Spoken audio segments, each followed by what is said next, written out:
Hello everyone, welcome back to Devradi Pathshala. So guys, today topic of discussion is CSI Net previous year questions of September 2022 first shift. ठीक है, तो ये first shift के questions मैं आप लोगों के साथ में आज डिस्कस करने जा रही हूँ. ये CSI नेट प्रैक्टिस सीरीज़ का पार्ट 4 है. ठीक है, ये प्रैक्टिस सीरीज़ आपके लिए बहुत इंपॉर्टेंट है. जो भी स्टूडेंट CSI नेट की प्रिपरेशन कर रहे हैं ये आपके प्रिपरेशन को बूस्ट अप करेंगे. ठीक है, सो ये टॉपिक बहुत ही ज़्यादा इंपॉर्टेंट है. जो भी स्टूडेंट प्रिपेयर कर रहे हैं CSI net, GATE, ICMR, DBT, JRF के लिए, साथ ही साथ MSc और BSc स्टूडेंट्स के लिए भी इंपॉर्टेंट होगा. ठीक है, सो मेन वीडियो पे चलने से पहले वीडियो को लाइक और चैनल को सब्सक्राइब करना ना भूलें. So let's proceed. So guys, आप सबसे पहले मैं आपको बता दूं कि जो भी क्वेश्चंस मैं करा रही हूँ आप पहले खुद से सॉल्व करना. ठीक है, देन मेरा एक्सप्लेनेशन आप देखना. ठीक है, सो सबसे पहला क्वेश्चन है आज का. The following statements were made about to describe the typical structure of collagen. ठीक है, कोलाजन के स्ट्रक्चर के बारे में आपको कुछ स्टेटमेंट्स दी गई हैं, तो आप लोग ये पढ़ लेना. ये बेसिक बायोकेमिस्ट्री से ये पूछा गया है. ठीक है, तो कोलाजन के बारे में बहुत बार क्वेश्चन आता है. ठीक है, तो ये इंपॉर्टेंट है. सबसे पहला स्टेटमेंट है collagen has a triple helix domain structure which consist of 3 distinct alpha helix chain. ठीक है, तो आपको क्या बताना है, स्टेटमेंट चेक करने से पहले आपको ये देख लेना है आपको करेक्ट पूछा गया है या इनकरेक्ट पूछा गया है. तो हमको जो है वो करेक्ट बताना है. ठीक है, तो कोलाजन जो है वो ट्रिपल हेलिक्स होता है, बिल्कुल सही बात है. 3 अल्फा चेन से बनता है और तीनों जो है वो डिस्टिंक्ट होते हैं, थोड़ा उनमें डिफरेंस होता है तीनों के अल्फा चेन में. ठीक है, तो ये बात बिल्कुल सही है. 3 भी ना हो तो 2 तो डिफरेंट होते ही होते हैं, 2 अल्फा चेन. ठीक है, तो तीनों सेम नहीं होते हैं, ये तो 2 डिफरेंट हो गए या तीनों के तीनों डिफरेंट होंगे. ठीक है, तो this statement is absolutely true. Next है ए ट्रू होते ही ओके. ये आपका 3 स्टेटमेंट्स में, तो हमें और भी स्टेटमेंट्स पढ़ने पड़ेंगे. बी वाला है collagen triple helix is stabilize by isoprenyl bonds. Isoprenyl bonds नाम की कोई चीज़ आप लोगों ने पढ़ी नहीं होगी अगर जिसने अभी कोलाजन पढ़ा होगा. तो यहाँ पर आइसोप्रेनाइल बॉन्ड के बजाय कौन करता है, हाइड्रोजन बॉन्डिंग जो है इसको स्टेबलाइज करती है. तो दिस स्टेटमेंट इज फॉल्स. ठीक है, यहाँ पर आपको पता होगा कि हाइड्रोक्सिलेशन किया जाता है. हाइड्रोक्सिल प्रोरीन जो है आपका प्रेजेंट होता है कोलाजन में. ठीक है, वो हाइड्रोक्सिल क्यों होता है, OH ग्रुप क्यों होता है, ताकि वो जो है हाइड्रोजन बॉन्डिंग कर सके और हाइड्रोजन बॉन्डिंग से जो है वो कोलाजन जो है वो स्टेबलाइज होता है. ठीक है, तो ये बात हमेशा याद रखना. So this statement is false. Next है सी स्टेटमेंट है each alpha chain has a left handed polyproline type second alpha helix. जो हर एक अल्फा चेन होती है, हमेशा याद रखना, हर एक अल्फा चेन जो है वो लेफ्ट हैंडेड में मुड़ती है. ठीक है, जो उसका जो हेलिक्स बनता है वो लेफ्ट हैंडेड हेलिक्स बनता है. लेकिन जब वो तीनों एक साथ में हेलिक्स बनाती है, यानी जब तीनों चेन साथ में हेलिक्स बनाएंगी, 3 डिफरेंट चेन कुछ इस तरीके से हेलिक्स बनाएंगी, तो वो क्या होंगे, वो राइट हैंडेड में बनाती है हेलिक्स. ठीक है, कैसे बनाती है, राइट हैंडेड में देन वो हेलिक्स बनाती है. ठीक है, तो ये बात याद रखना है. अगर तीनों अलग अलग, अगर अल्फा चेन्स जो है अलग अलग जो है हेलिक्स बनाएंगी तो वो हमेशा लेफ्ट हैंडेड बनाएंगी, और जब तीनों साथ में मिलकर एक हेलिक्स का फॉर्मेशन करेंगी तो वो राइट हैंडेड डायरेक्शन में होगा. ठीक है, so this statement is totally true.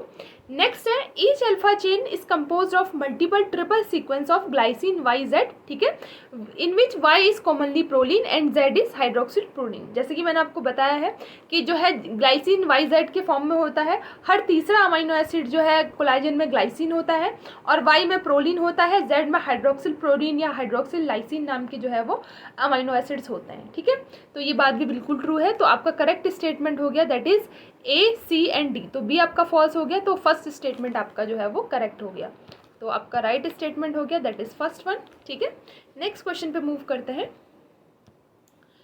Next है absorbed monosaccharide in intestine epithelial exit via which one of the following transporter. ठीक है, तो कौन सा ट्रांसपोर्टर जो है वो आपको जो मोनोसेकेराइड है उसको एग्जिट करता है आपके इपिथेलियल सेल्स ऑफ इंटेस्टाइन. ठीक है, इंटेस्टिनल एपिथेलियल सेल. तो जैसे कि आपको पता है कुछ इस तरीके से इंटेस्टिनल एपिथेलियल सेल्स होती हैं, इस तरीके से. ठीक है, ये विलाई होते हैं छोटे छोटे, उसमें ये ऐसे इस तरीके से सेल होती है. ठीक है, और यहाँ से जो है ये चीज़ें जो है वो आपके जो है ब्लड सर्कुलेटरी सिस्टम और यहाँ से जो है वो एग्जिट करता है आपके मोनोसेकेराइड. तो याद रखना हमेशा जो यहाँ से जो शुगर को लाता है वो कौन होता है, SGLT1 होता है, SGLT1. ठीक है, ये आपका क्या है, इंटेस्टाइन का ल्यूमन है. दिस इज ल्यूमन साइड है, इंटेस्टिनल ल्यूमन. ठीक है, और ये आपका जो है इपिथेलियल सेल्स है और यहाँ से जो है वो एग्जिट ले रहा है. तो जो आपका दूसरी साइड में होता है that is in opposite side. तो अपोजिट साइड में आपका हमेशा GLUT2 ट्रांसपोर्टर होता है. ठीक है, GLUT2 ट्रांसपोर्टर जो कि क्या करता है, मोनोसेकेराइड चाहे कोई भी हो, ग्लूकोज है या फ्रुक्टोज हो, दोनों जो है GLUT ट्रांसपोर्टर जो है इसको ट्रांसपोर्ट करता है. जबकि यहाँ से जो है ग्लूकोज का ट्रांसपोर्ट कौन करता है, SGLT1. और आपका जो फ्रुक्टोज होता है, जो आपका स्टमक के ल्यूमन में होता है फ्रुक्टोज, उसको कौन अंदर लाता है, उसको लाता है आपका GLUT5, ठीक है। तो GLUT5 उसको यहाँ से जो है अंदर लाता है, GLUT5 का ट्रांसपोर्टर यहाँ पे होता है जो कि फ्रुक्टोज को यहाँ पर लाता है। तो अभी अगर यहाँ पे ग्लूकोज फ्रुक्टोज है तो दोनों के दोनों GLUT2 से जो है यहाँ से एग्जिट लेकर आपकी जो है डिफरेंट बॉडी पार्ट्स में जाते हैं, ठीक है। तो आपका करेक्ट स्टेटमेंट हो गया दैट इज GLUT2, ठीक है। चलो, तो राइट आंसर हो गया आपका that is A, GLUT2। Next है, नेक्स्ट क्वेश्चन पे चलते हैं। Which one of the following represent the relationship between the rate of population growth and population size, ठीक है। तो यहाँ पर आपको बताना है कि कौन सा जो है वो रेट ऑफ पॉपुलेशन ग्रोथ और पॉपुलेशन साइज के बारे में बता रहा है। रेट ऑफ पॉपुलेशन ग्रोथ का मतलब क्या हो गया, that is dn/dt। dn/dt is a rate of population growth and population size is n, ठीक है। तो इनके बीच में कौन सा रिलेशन आपको सही लग रहा है। तो ये कैसा बनता है, आपका बेल शेप्ड बनता है। यहाँ पर 2 ही ग्राफ बेल शेप्ड के हैं, बाकी ये थर्ड वन तो वैसे भी नहीं होगा, फोर्थ भी नहीं होगा। बेल शेप्ड में यहाँ पर के हाफ जो है यहाँ पर दे रखा है, जबकि यहाँ पर नहीं होता, के हाफ यहाँ पर होता है, ठीक है, जिससे ये स्टेटमेंट फॉल्स हो जाएगा। के हाफ आपका एकदम मिडिल में होता है, ठीक है, और ये ही आपका जो है वो राइट आंसर हो जाएगा, ठीक है। के half is a carrying capacity, यानी कितने इंडिविजुअल्स का खाना जो है वो एरिया में जो है प्रेजेंट है, जिनको कि वो खिला सकता है, वो एरिया प्रोवाइड कर सकता है, ठीक है। एक बार के हाफ में पॉपुलेशन पहुंच गई, उसके बाद पॉपुलेशन जो है वो नीचे की तरफ, यानी यहीं तक जो है पॉपुलेशन तेज़ी से बढ़ती है, उसके बाद जो है डिक्लाइन होने लग जाती है, ठीक है। चलो, तो नेक्स्ट क्वेश्चन पे चलते हैं। तो आपका राइट आंसर हो गया that is second one. Next question पे चलते हैं। Which one of the following typically true of invasive species. Invasive species के बारे में क्या आपको सही बताना है, ठीक है। इन्वेजिव का मतलब जो कहीं, इन्वेजिव स्पीशीज़ हम उनको बोलते हैं जो कि कहीं जिस जगह की कहीं से लाया जाता है और किसी नई जगह में आकर वो सिर्फ खुद रहती है, और जो वहाँ पर जो आसपास की स्पीशीज़ है उनको जो है ग्रो नहीं करने देती है, और बाकी स्पीशीज़ की जो है वहाँ पर डेथ हो जाती है या वो रिमूव हो जाते हैं परमानेंटली, ठीक है। उनको हम क्या बोलते हैं, इन्वेजिव स्पीशीज़। तो अभी इन्वेजिव स्पीशीज़ कैसी होती है, आर सेलेक्टेड होती है। सबसे पहला स्टेटमेंट है यस, बिल्कुल ये आर सेलेक्टेड होते हैं। दैट इज मीन कि ये जो अपना पॉपुलेशन जो इनका यंग वंस को जो जन्म देती हैं, ये बहुत सारे देती हैं, ठीक है। यानी जैसे अगर प्लांट्स की बात करें तो ये बहुत सारे सीड्स प्रोड्यूस करेगी, या एनिमल की बात करें तो ये बहुत सारे एग्स प्रोड्यूस करती होंगी, ठीक है। उनको हम क्या बोलते हैं, आर सेलेक्टेड बोलते हैं। नेक्स्ट है दे आर के सेलेक्टेड। के सेलेक्टेड नहीं होगा क्योंकि के सेलेक्टेड वाले स्पीशीज़ जो है फिक्स नंबर ऑफ इंडिविजुअल को प्रोड्यूस करते हैं, ठीक है, तो के सेलेक्टेड नहीं होगा।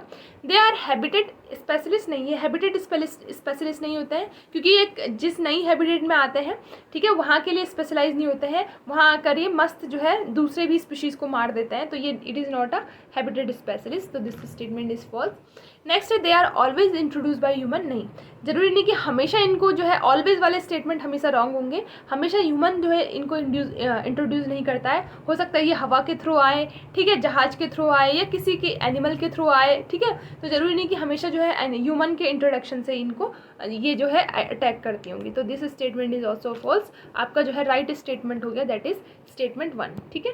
तो first one will be right answer that is they are selected species. Next question है, ओके, यहाँ से भी क्वेश्चन कंफर्म है पेडिग्री एनालिसिस से, ठीक है। और मैंने पेडिग्री जो है अनअकैडमी में पढ़ाया है। जो भी स्टूडेंट पढ़ना चाहते हैं अनअकैडमी में जाके, मेरी प्रोफाइल होगी पिंकी देवराड़ी से, उस पे जाना, सर्च करना पिंकी देवराड़ी से, और वहाँ पर पढ़ लेना। 1 घंटे का लेक्चर है, इंपॉर्टेंट है आप लोगों के लिए, यहाँ से कोई भी क्वेश्चन जो है वो कंफर्म है। तो क्वेश्चन क्या है आपको, given below the pedigree indicating the pattern of inheritance. आपको बताना है कौन सा पैटर्न ऑफ इनहेरिटेंस ये बता रही है। Which one of the following correctly describe the pattern of inheritance in the above pedigree, ठीक है। तो सबसे पहले बताओ कि ये डोमिनेंट हो सकती है क्या, कभी ये डिजीज डोमिनेंट हो सकती है, कभी नहीं हो सकती है, ठीक है, क्योंकि unaffected parents having affected child, ये केस सिर्फ और सिर्फ रिसेसिव का होता है। देखो आपको दिख रहा होगा मेल और फीमेल जो ये पेरेंट है, ठीक है, ये पेरेंट है और ये आपके ऑफ स्प्रिंग है, ठीक है। तो जो पेरेंट जनरेशन है इनमें कोई भी डिजीज़ नहीं है, ठीक है, लेकिन जो उनके ऑफ स्प्रिंग है उनमें डिजीज़ आ रही है। तो unaffected parent having affected child, ठीक है, यानी जिन पेरेंट्स में डिजीज़ नहीं थी उनके बच्चों में डिजीज़ आ गई। इसका मतलब ये क्या है, रिसेसिव ट्रेट है, यानी ये पेरेंट्स के टाइम पे छुपा होगा और जैसे बच्चे आए तो उनमें जो है ये एक्टिवेट हो गया। तो unaffected parents having affected child हमेशा रिसेसिव का केस होगा, कभी भी डोमिनेंट का नहीं हो सकता। तो डोमिनेंट तो वैसे ही दिखते ही रिमूव हो जाएगा। नेक्स्ट है ये एक्स लिंक रिसेसिव होगा या ऑटोसोमल रिसेसिव होगा। तो बिकॉज ये रिसेसिव डिजीज़ है तो यहाँ पर जो है ऑटोसोमल रिसेसिव में क्या होता है गाइस, मेल और फीमेल इक्वली अफेक्टेड होता है। आपको दिख रहा होगा यहाँ पर मेल और फीमेल जो है इक्वली अफेक्टेड है। और एक और बात, पेरेंट यहाँ पे जो फादर है ये इसमें डिजीज़ नहीं होगी, ठीक है, क्योंकि फादर में एक एक्स और एक वाई क्रोमोसोम होता है, ठीक है। अगर फादर अगर आपका अफेक्टेड है और अगर ये एक्स लिंक्ड है तो फादर में डिजीज़ दिखनी चाहिए, ठीक है। और अगर ये फादर डिजीज़ होगा तभी डॉटर में भी डिजीज़ आएगी, ठीक है। तो इसका मतलब ये किसी भी एंगल से एक्स लिंक का केस नहीं है, ये किसका है, ऑटोसोमल रिसेसिव का केस है, ठीक है।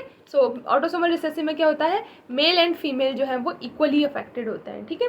तो ये सीधा सीधा दिख रहा था, एक तो unaffected parents having affected child that is recessive, and दूसरा दिख रहा था आपको कि जो पेरेंट्स हैं उनके जो बच्चे हैं वो जो है इक्वली अफेक्टेड हो रहे हैं, male as well as female. तो इसका इजी आंसर था, इजीली आप कर सकते हो। तो इसका जो है आंसर जो है वो ऑटोसोमल रिसेसिव हो जाएगा। नेक्स्ट क्वेश्चन पे मूव करते हैं। चलो नेक्स्ट है ये प्लांट फिजियोलॉजी से आपका question. The following statements were made to explain the intracellular transport that occur through apoplastic, symplastic and transcellular routes in plant. आपको कुछ स्टेटमेंट दी गई है एपोप्लास्टिक, सिम्प्लास्टिक और ट्रांससेलुलर रूट्स ऑफ प्लांट। आपको क्या बताना है, आपको करेक्ट कम्बिनेशन बताना है स्टेटमेंट्स का, ठीक है। तो सबसे पहला स्टेटमेंट है apoplastic transport mostly occur through cell wall, ठीक है। जैसे सेल वॉल होती है, सेल वॉल पे जो मूव करता है वो एपोप्लास्टिक पाथवे होता है, ठीक है। जैसे अगर आपका ये सेल है, मैं अगर आपको बता दूं प्लांट की सेल है ये, ठीक है, इस तरीके से, ठीक है, और ये सेल वॉल है। तो जो एपोप्लास्टिक पाथवे होगा, एक मिनट में इसको कम्प्लीटली ड्रॉ कर लेती हूँ ताकि आप लोगों को थोड़ा सा समझने में ईजी हो, ठीक है। ये प्लांट्स की सेल है, ठीक है, ठीक है। और जो एपोप्लास्टिक पाथवे होगा वो कुछ इस तरीके से, जो है सेल वॉल है, ये सेल वॉल है, इसके अंदर ही अंदर मूव करेंगी, ठीक है। तो ये वाला हो गया आपका एपोप्लास्टिक पाथवे, ठीक है, ठीक है। तो ये सेल वॉल के थ्रू मूव करती है। नेक्स्ट है apoplastic pathway mostly involve plasmodesmata. नहीं, एपोप्लास्टिक पाथवे में कभी भी प्लाज्मोडेस्माटा इन्वॉल्व नहीं होता है। प्लाज्मोडेस्माटा यानी जो दो सेल को जो है आपस में कनेक्ट कर रही हूँ, ठीक है, उनको हम बोलते हैं प्लाज्मोडेस्माटा, ठीक है। तो प्लाज्मोडेस्माटा कभी भी क्या नहीं होंगी, एपोप्लास्टिक पाथवे नहीं होगी। बी आपका फॉल्स हो गया, ए ट्रू हो गया। तो बी फॉल्स होते ही तीन स्टेटमेंट में बी था, दैट इज फर्स्ट, सेकंड और फोर्थ में, तो ये तीनों ही नहीं होंगे। आपका करेक्ट स्टेटमेंट आ गया, that is third one, A, C and D, ठीक है। नेक्स्ट सी स्टेटमेंट है symplastic transport predominantly occur through plasmodesmata. बिल्कुल सही बात है। जो सिम्प्लास्टिक पाथवे होता है वो कुछ इस तरीके से होता है, ये सेल के अंदर से जाता है और यहाँ पे जो है आपका प्लाज्मोडेस्माटा से मूव करते हुए जो है वो सेल के, हमेशा प्लाज्मोडेस्माटा से एक सेल से दूसरे सेल में मूव करेगा, ठीक है, सिम्प्लास्टिक पाथवे। तो this statement is true. Next है आपका डी वाला है transcellular transport mostly occur through tonoplast और वैक्यूल। ये सबसे पहले वैक्यूल में ही देखा गया था और ये हमेशा वैक्यूल के टोनोप्लास्ट, वैक्यूल का जो बाहर का आउटर सेल का लेयर होता है उसे हम टोनोप्लास्ट बोलते हैं, तो ये वहाँ से मूव करता है। तो इसको जो है जो ट्रांससेलुलर ट्रांसपोर्ट है, जैसे आपका सिम्प्लास्टिक था, इसको जो है प्लाज्मोडेस्माटा की ज़रूरत थी एक सेल से दूसरे सेल में जाने के लिए, लेकिन जो ये आपका क्या कहते हैं इसको ट्रांससेलुलर ट्रांसपोर्ट, इसको प्लाज्मोडेस्माटा की जरूरत नहीं है, ये ऐसे ही घूम फिर के रैंडमली कहीं से भी गुजर सकता है, कहीं से भी जो है ये गुजर सकता है, इसको कोई प्लाज्मोडेस्माटा की जरूरत नहीं होती है, ठीक है। तो this statement is also true. आपका ऑटोमेटिकली जो राइट आंसर हो गया वो हो गया ए, सी एंड डी, ठीक है। सो करेक्ट स्टेटमेंट हो गया that is third one, that is A, C and D, ठीक है। तो गाइस कैसा लगा मेरा वीडियो कमेंट सेक्शन में ज़रूर बताएं और अपनी प्रिपरेशन को बूस्ट अप करते रहिए। ऐसे ही लेक्चर्स मैं आप लोगों के लिए लेकर आऊँगी जिससे कि आपकी प्रिपरेशन जो है और अच्छी हो जाए CSI नेट की, ठीक है।